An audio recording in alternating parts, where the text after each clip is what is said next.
Hello and welcome to all the fanfare. I am your host, Sir Eric Pierce, roguish scoundrel and bane to locked treasure chests everywhere. And today, we're going to be talking about Dungeons & Dragons, which is celebrating its 50th anniversary this year. For most of those 50 years, Dungeons & Dragons has been one of, if not the most nerdy things you could ever admit doing. An unfair stigma in my estimation. In order to rate D&D's nerdiness, I have developed a proprietary system called NerdCon, which measures the degree of nerdiness that something actually has.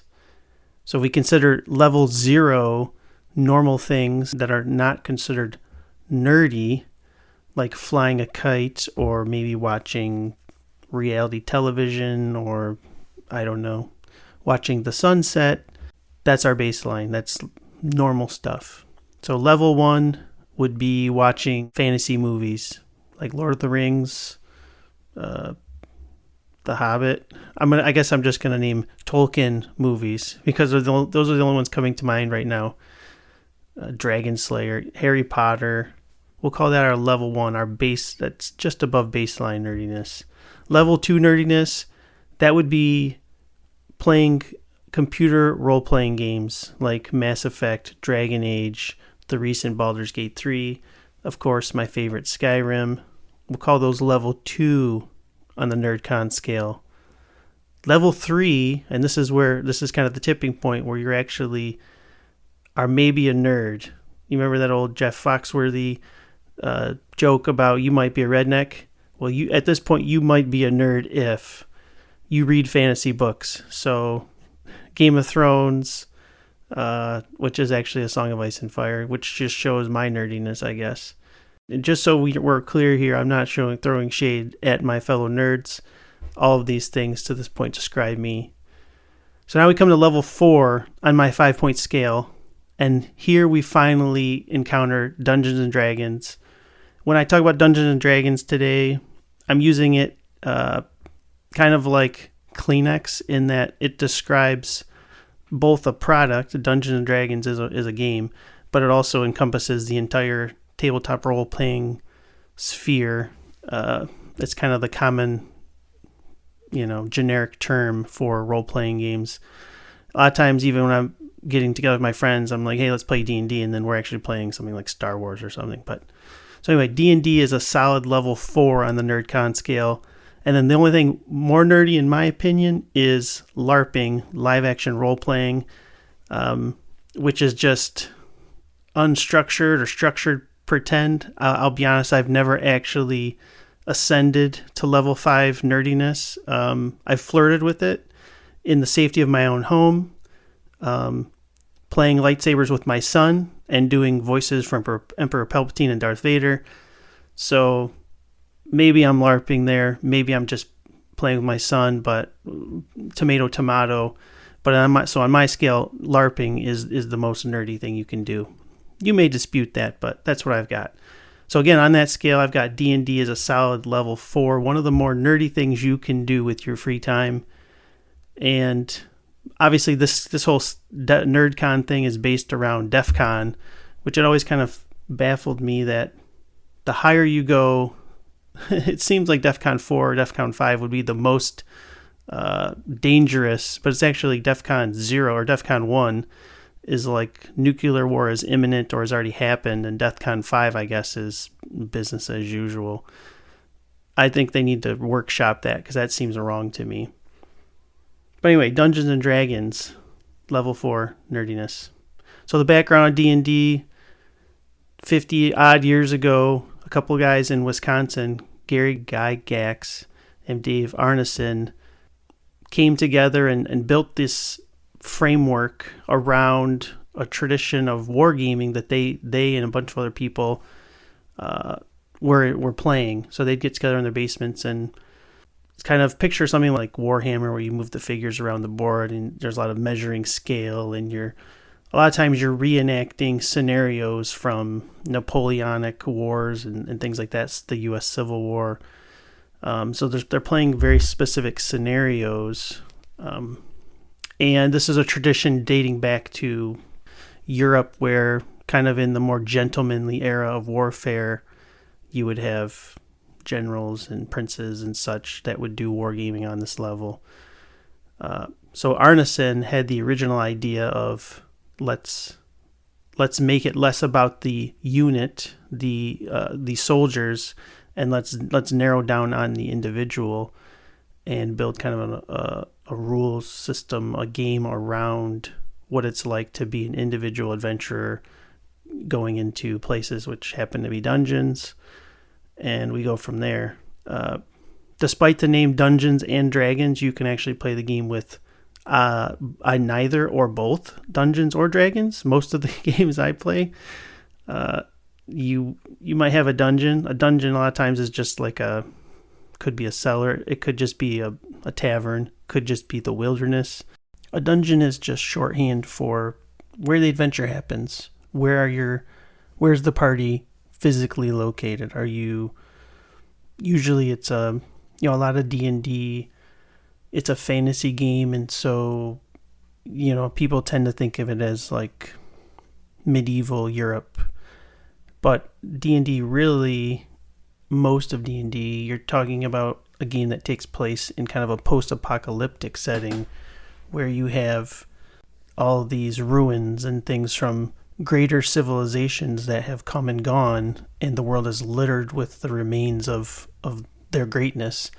And then so your characters or your party are going into these places, which a lot of times are underground because they've been buried. It could be like a pyramid or something, but essentially you're going into some mythic underworld in search of treasure, or you could be on a quest of some kind. But dungeon really is just, again, shorthand for the setting where the game is taking place. So just so you know, you're not always seeing Dungeons and Dragons. Hopefully you don't see many dragons. You kind of want to keep them special, so you keep them back for when players are higher level. D&D blends the rigid rules of wargaming and then pretend, which has no rules. And I think it's this marriage that really gives Dungeons and Dragons its juice, its staying power, and it's why I keep coming back to it. But funnily enough, I think both of those, the rigidness of the wargaming kind of background and then the loose structure of pretend, they're both gates that people bounce off of. And I think people who don't get into D&D, it's going to be because one of those two things. But if you can get past those things, if you can embrace your inner child, because it is essentially role-playing is essentially pretend, then it's one of the most fun things you can do with your free time, in my opinion. So how does Dungeons and Dragons work if you've never played it, or maybe you've played it once or twice and didn't have any clue what you're doing? Like I said, it's essentially structured pretend with a very loose framework of rules that govern how things are resolved. So you can, as I like to say when I'm running a game, this is Dungeons and Dragons, you can do anything. So there's great freedom in that. Which is why Dungeons and Dragons is better than any computer game, because even the best computer game, there's rails at some level. If it's not something the developers have thought of and programmed for, you can't do it. Well, Dungeons and Dragons, you're only limited by your imagination. So when you're presented with a scenario by the dungeon master, anything you think of is fair game. And then the rules are there just to help adjudicate the outcome.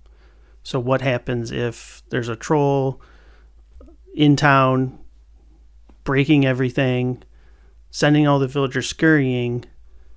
Obviously you could just attack it. You could try and charm it. You could try and fool it. You could set its pants on fire. You could do anything. And this is why I love Dungeons and Dragons so much. The games are run by a dungeon master, and despite kind of any BDSM vibe you get from that name, the dungeon master is really just, think of them as the director. They kind of keep the story moving. They have a general idea of where it could go. Maybe they have structured plot points, maybe they don't, but it's their job to kind of keep things moving.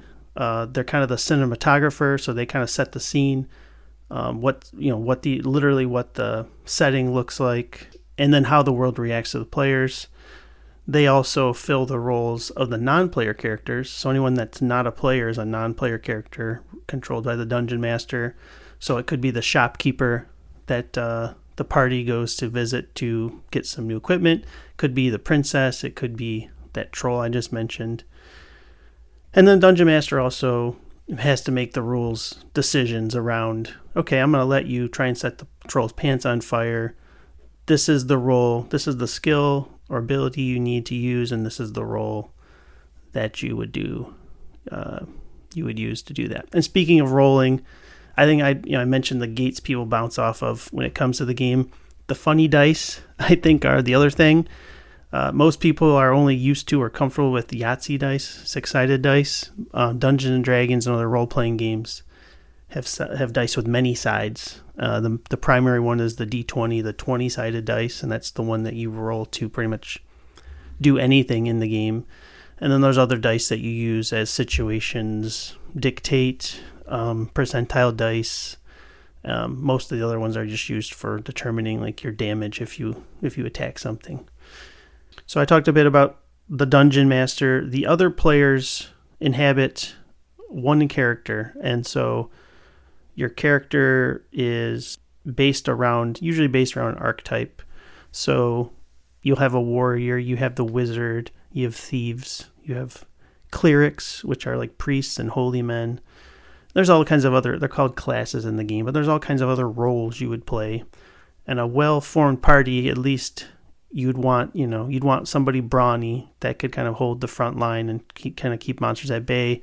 You want someone that can skulk about and identify traps and disarm them, and kind of the face character who maybe do a bit of a schmoozing and persuading people.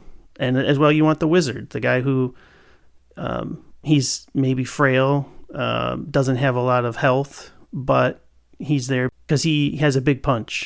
And then you got your healers and things. So essentially, the idea is you bring these other players together. They decide what class they groove to, and then they create their character. And then you go on these adventures, and your characters level up, like literally level up. You start as level 1. After so much experience or so much time passes, they become level 2, and at each level you gain things. You gain more health, maybe new abilities, you get stronger, and all that's to represent the fact that you're becoming a better adventurer. And then the game itself is, they can be about anything. So sometimes the games are about just going into dark places and taking out whatever treasure you find and, becoming a better adventure that way. Sometimes they're about world-ending stakes and fighting the big bad. Sometimes your group are the bad people, and those are fun games. They go off the rails, but those are fun games. So what the game is, it could go a lot of different ways, and that's also part of why I love it, because no two games are the same. Although most of my games tend to be in the same vibe.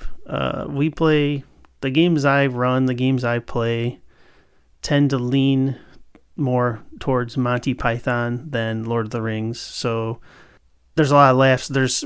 We refer to it all under the umbrella shenanigans, because it's insanity. Like, we just like to.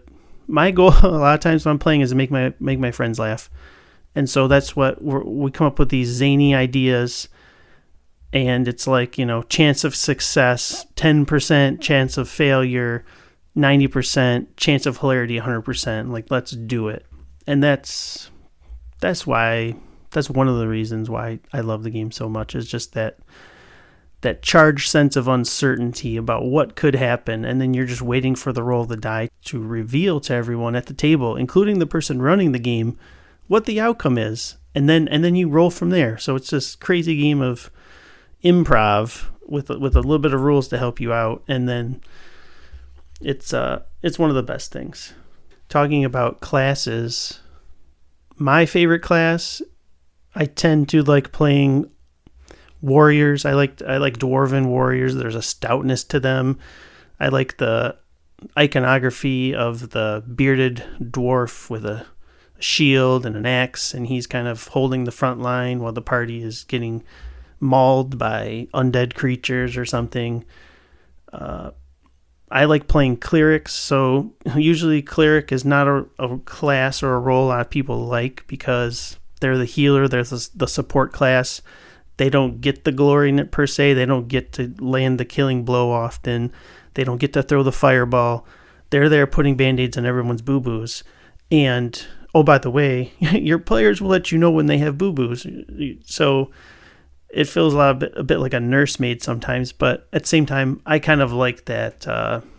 I think naturally as a personality, I kind of slot into that anyway, so I actually like playing the cleric. But I discovered through years of playing Dungeons & Dragons and games like this is my favorite class and character, like archetype, and I mentioned at the top of this podcast, is the rogue, is that scoundrel character. He's the Han Solo type, the Malcolm Reynolds type, the guy who's, you're not 100% sure if he's on the up and up. You think you can trust him, but you wouldn't be totally surprised if he does something to not necessarily betray the party, but something that's in his best interest and maybe not in yours. I just love playing the guy who's always got a plan. He's always scheming. So I don't know. It's interesting. The thieving parts, the skulking about and unlocking traps and stuff, like that's all well and good. But I like being the guy who's kind of the spokesperson for the group, who's trying to charm people, and again, he has maybe some grand schemes about things that he'd like to do. Turns out that's my favorite. So how did I get into Dungeons & Dragons? Long, long ago, I was a dorky and somewhat lost 10-year-old. My parents had recently gotten divorced, and sometime after that, I started daydreaming, typical kind of, my world was upside down and I just kind of disappeared within myself, I guess. Almost like an animal licking its wounds. Around that time, I found the Dragonlance novels. I checked them out from the library and started reading them. And by happenstance, my step-cousin had the Dungeons & Dragons basic rules. And it was a box set with a red cover and a dragon on the front. And he, for some reason, didn't want it. And for me, it was like the greatest treasure I had ever seen. Just looking at the cover just filled me with so much awe and excitement and just the thrill of the unknown. The idea that with this set of rules, with this game, I could go on adventures that I couldn't even imagine at that point, which ended up being true. So he gave me the game. He just gave it to me straight up because he didn't want it.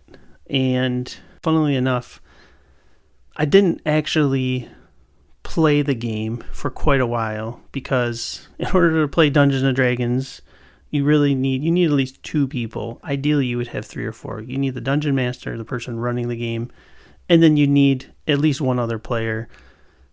Ideally, again, you would have 3 or 4 other people that form your party. So my D&D time was spent poring over the books, creating characters, drawing a lot of maps, dungeon maps, populating them with monsters and putting treasures and traps in place. Sometimes I'd get my little brother to play, and he would control an entire party, and I would run him through a dungeon, and that was fun. But it wasn't until much later that I actually experienced the true D&D experience, where it's a group of people coming together in a social, collaborative kind of situation. And actually, I think when I was in college, around then I started playing via email. So it's play by emails or play by post, which you would essentially, the dungeon master, which typically was me, you would send out a post or an email that would say, this is what's going on.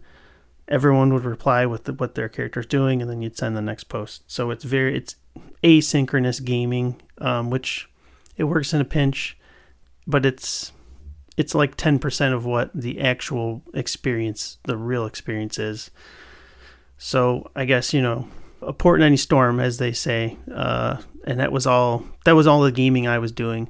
So you got to remember too, this is going to make me sound old, but when I was growing up, you didn't just go around advertising that you were into Dungeons and Dragons. Like, that was, bullies were a thing, and going around advertising that you were different, that you had interests that were outside the norm was a good way to get bullied and picked on. And I moved around a decent amount when I was growing up. I never really shook the kind of new kid stigma.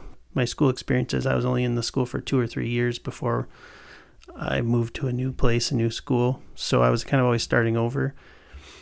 And I got really good at making friends. And by part of that is, you figure out what, you kind of just embrace what everyone is into. So for me, the easy thing was I liked sports. So I just got really into sports, and that was an easy thing to bond with other boys around sports and video games and music.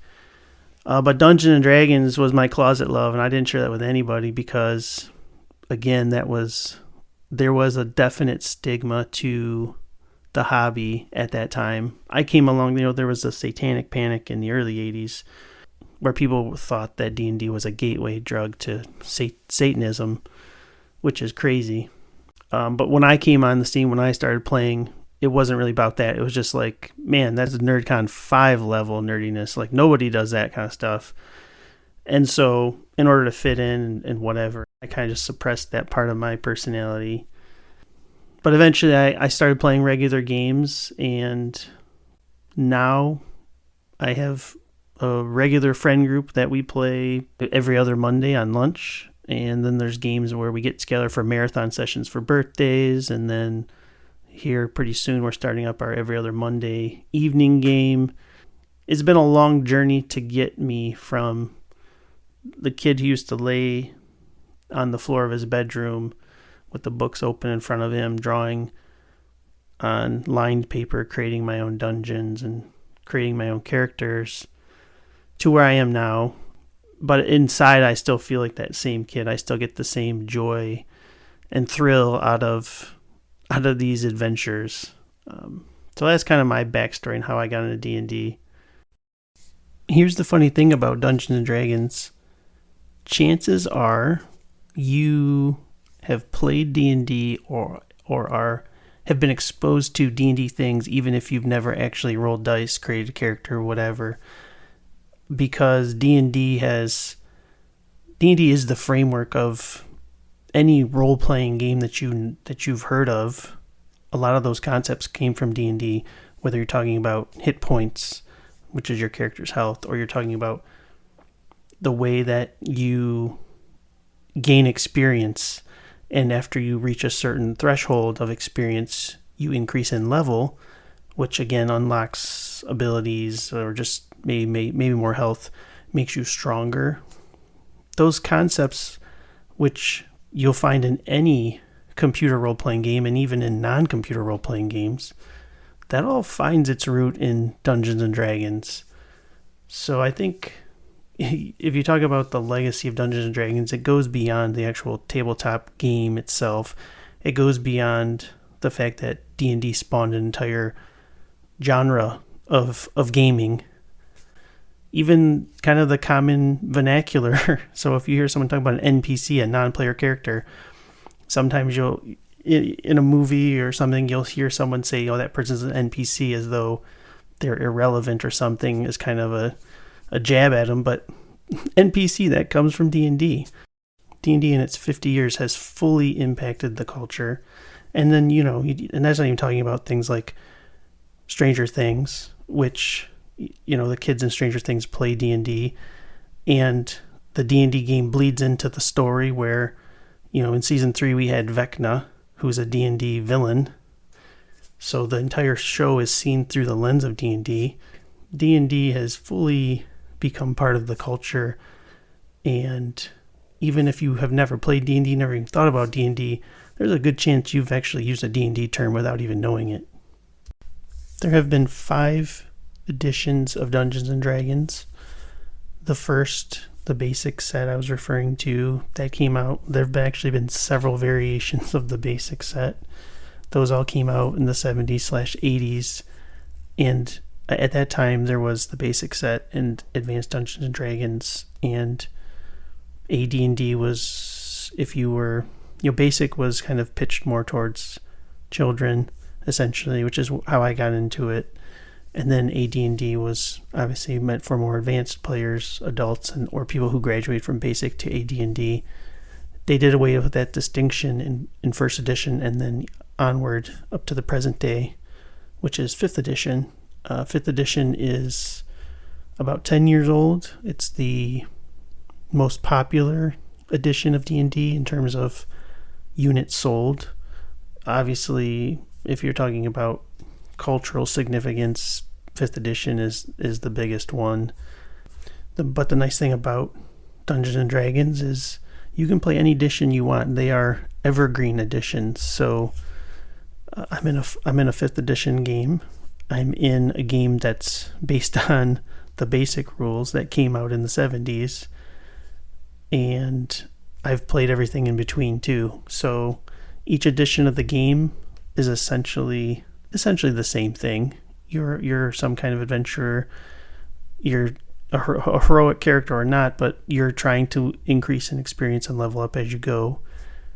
What that mechanically looks like is different in the editions, but the game itself, the spirit of the game, essentially is the same. And then each edition is kind of geared towards certain things. So when you talk about the older games, those are a little more nitty-gritty. They're meant more for dungeon crawling, which is where you're going into a dungeon and coming out with whatever you can carry, because that was how you gained experience, was primarily through the acquisition of gold, which it sounds very capitalist, but that just kind of supported the fiction where the goal was to find gold and treasure and not so much to fight things. And in fact, those editions of the game were deadly. If you could, you avoided combat because you had very little health, very little ability to recover health, and death was always just around the corner. So you would avoid combat.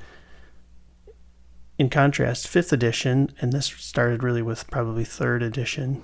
5th edition is the most like this. It's more like super heroic fantasy role-playing where all the characters have, lots of health. They've got lots of abilities. They've got lots of ways to get themselves out of jams. And so the game is less about kind of the nitty-gritty dungeon crawling and more about being big damn heroes. And even at level 1, you are already assumed to be a hero.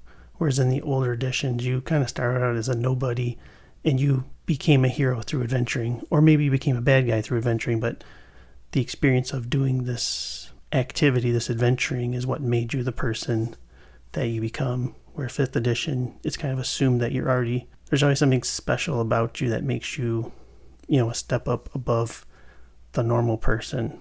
There's good things and bad things with both. I like both for different reasons. I generally skew more towards the older style, just because I find it's a little more interesting to me when I know that death is always on the table, essentially. But that's just a personal preference. So earlier I talked about my patented NerdCon system, which I feel like I should trademark at this point, maybe print off some t-shirts. But within the level 4 NerdCon, of which I established D&D is, there's actually levels of D&D nerddom. Inception, Nerdception. We're going deeper. I think there's 4 levels of I like D&D. So assuming you play D&D, you fall somewhere on this spectrum. Level 1 would be, I only play D&D because my friends want me to. Like, somewhat reluctant. Maybe I like some aspect of the game. Maybe I like the dice, or maybe I like... Usually there's a food component to D&D because you're gathering together, you're playing for 3 or 4 hours, so there's food and chips and drinks at the table. So maybe this person's... They're there because they're hanging with their friends, they're having some snacks, and sometimes something funny happens. I think that's a level 1 person. They probably wouldn't play if not for their friends. They may have fun, but they probably wouldn't play if not for their friends. Level 2 D&D nerddom. This is what's called the beer and pretzels game, or gamers. These are the ones that are just about... You could also call these people murder hobos, which is another term from the games. So these are the people that they like showing up to play. They're not reluctant players, but they're very specific players. Like they show up and they just want to kill stuff and take their things. And it probably doesn't go beyond that. Their whole objective, they don't think about D&D before or after the game. They show up and they enjoy themselves while they're playing, and they go on about their lives. And I think probably at least half the players probably fall in a level 2 D&D nerddom. Level 3, which I'm calling the lifestyle. So these are the people who go deep. These are the people who can never stop buying dice for the game. So you only need the core D&D dice. I think there's 7 or 8. You only need that one set. I mean, you could...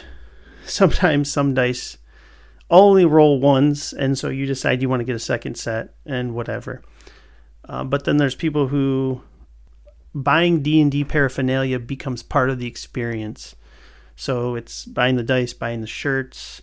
It's maybe customizing your own figure. There's buying lots of books. I've done all these things, by the way, so again, I'm not throwing shade. I think there's a natural inclination... Because D&D is a social game, you can't play it then unless you have other people that are going to play it with you, obviously. And that means, therefore, at least as an adult, you're constrained to everyone else's schedule. When schedules align, and as an adult trying to play, it becomes, you got to look out months in advance, and lining up, finding that one Saturday that works for everybody is really hard. So a lot of times when you want to play D&D, but you can't play D&D, you scratch that itch by buying D&D things. And I've done that. I've got an entire basement full of D&D things that I bought because, and this goes even back to my younger days when I was playing by myself, I just wanted to be in the hobby. So you'd buy things of the hobby. So that's kind of level 3, what I'm calling the lifestyle. I'd actually would throw in actual plays. So this is a more recent phenomenon, and I'm saying recent. It's been around for quite a while, but if you talk about D&D being a 50-year hobby now, because D&D has been here so long, it still feels relatively recent, and actual plays are another way of scratching that D&D itch, and in some ways it's actually better than the commercialism side of it, of buying things for it, because you're watching other people play. I mean, that's what an actual play is. You're watching or listening to other people play on a podcast, on YouTube, whatever. And there's quite a few out there. Critical Role is probably the most well-known, the most famous one. But there's so many D&D podcasts out there. And then what I'm calling level 4, the highest level of D&D nerddom. This is the creator of worlds. This is where you kind of just go full Tolkien and draw maps for your world and create dungeons and develop characters and do all this work for a game, knowing that probably at least half of what you do may not even ever see the light of play. You're just doing it because you love the hobby so much that you just like going through the steps of creation for the game. Again, understanding you may never use that information. And I've done all those things, so I'm definitely level 4. I think most dungeon masters probably are level 4s because you create the stakes, you create the game, the world. Even if you're using published material, you're putting your own spin on it. So yeah, level 4 creator of worlds. I think that's the nerdiest you can get with your D&D nerddom. So why I love Dungeons & Dragons. I've hit on this several times in this podcast already, but for me, it really boils down to three things. The first is the social element. Interestingly, Dungeons and Dragons is one of the last offline activities that we do socially. You can play D&D online, and I've done that through something like Discord or Zoom or something, where you're just playing with video or without video, just voice. And it works, but it's not the same. There's no substitute for everyone gathering around a table, seeing the expressions on your friends' faces as the game unfolds, and there's things that surprise everyone, and the agony of defeat and the thrill of victory. There is no substitute for witnessing that in person. So social activity, that's one reason I love it. Second reason, it does a great job of stretching your imagination. I talked about computer games earlier. I love computer role-playing games. And part of the reason I love Skyrim so much is that, the frameworks are there, but they're kind of drawn back enough that you can just traipse around and make the game your own and make your own stories. But even then, you're still constrained by what the game is and what it'll allow you to do.